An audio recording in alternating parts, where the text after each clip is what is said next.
My name is Dan Ferguson. I'm a writer. My assignment was to explore one of the nation's leading research centers and show the effect of the work done there on all our lives. As I got out of my car and started toward the entrance, an ironic thought hit me. Here I was, going into the research headquarters of one of the leading rubber companies in the world. And I didn't even know what made a ball bounce. But I knew I'd find the answer before I left this place. The vice president of research was to be my guide in this adventure. Well, Mr. Ferguson, you've got yourself quite an assignment. What can I do to help? Doctor, I'm here to uncover some of your man-made scientific miracles.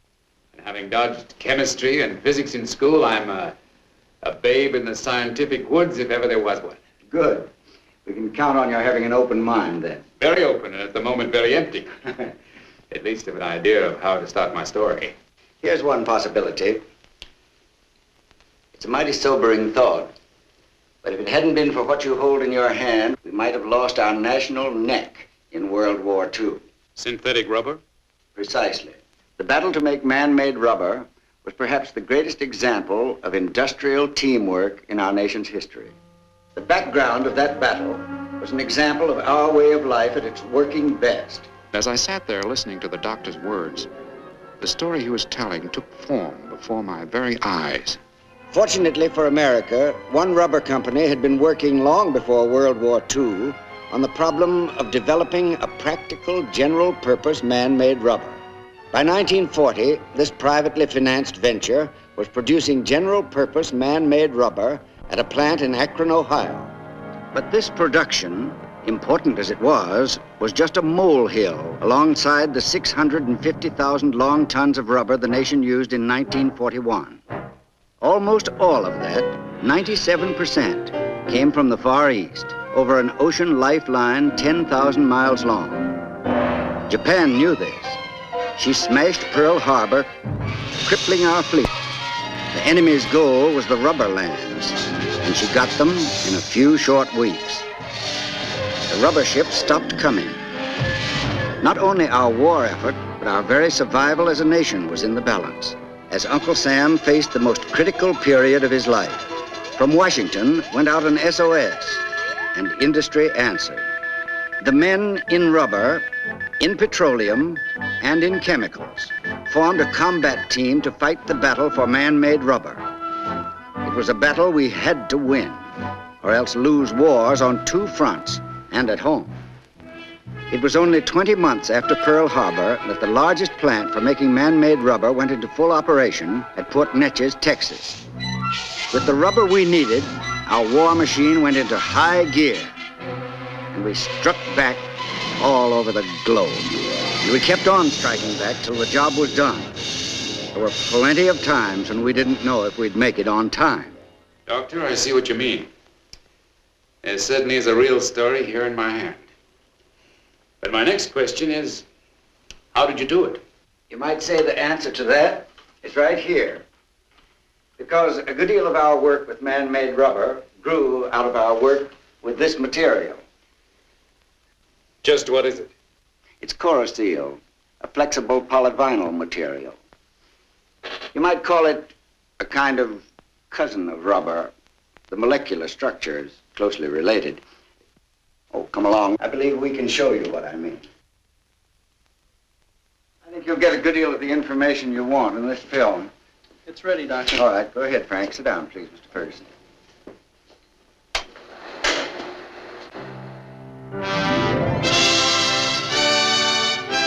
In the new world of chemical wonders, polyvinyl flexible materials and man-made rubber are closely related in many ways.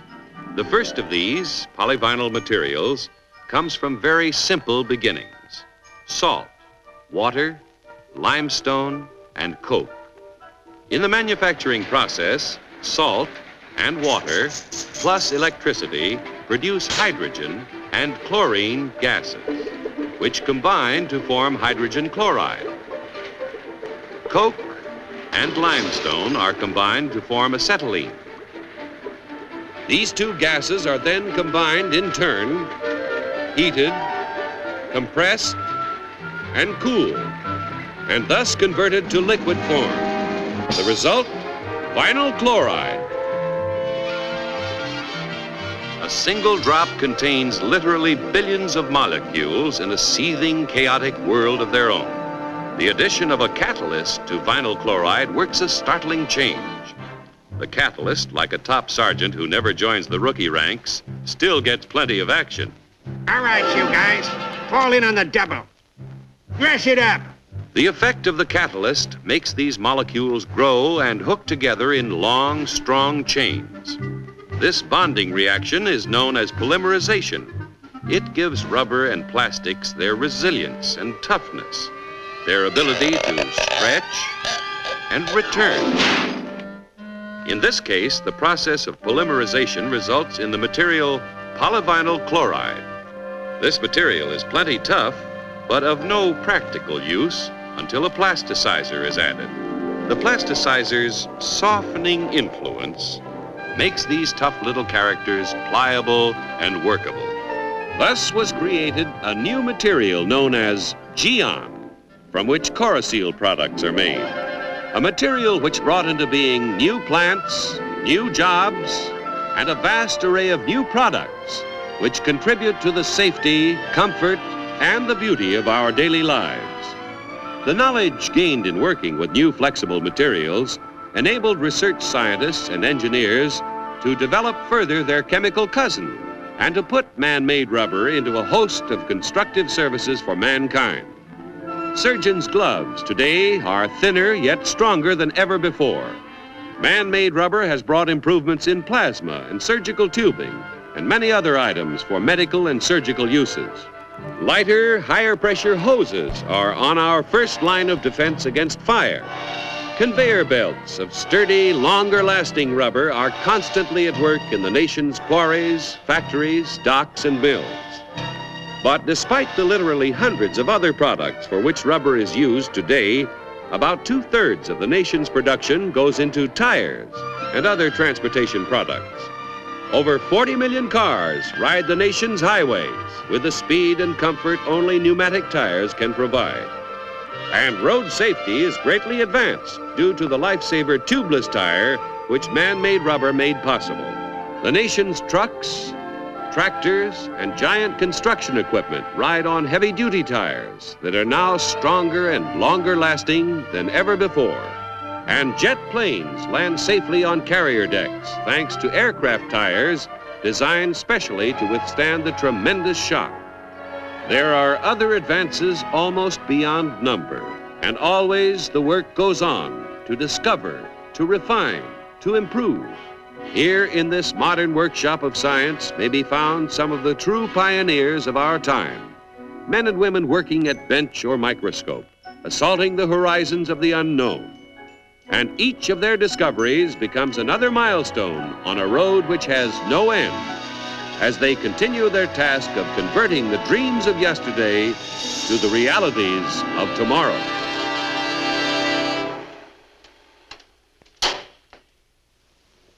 Oh, thank you, Frank. Did you find enough ideas to get a start on your story? If I ever had any doubts about the importance of research, you've taken care of them once and for all. Well, I'm glad. Thank you. Well, there's one thing I can't impress on you too strongly. We're still only on the threshold in almost every scientific field.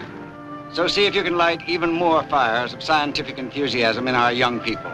Remind them that in the research scientist of the future lies our great hope, perhaps even our survival as a nation. Don't worry, Doctor. That'll be in the story and letters that high. Thank you, sir. You've been most helpful. My pleasure. Oh, I almost forgot. There was one final question. Yeah? Tell me, Doctor, what makes a ball bounce? Well, I'll tell you. We've learned to make a plane fly faster than sound. We've learned to create all sorts of new products and materials. Some of us have even learned to split the atom. But there's one thing not one of us knows. What makes a ball bounce? Do me a favor. What's that? If you find out, let me know. That's the deal. Goodbye, sir. Goodbye.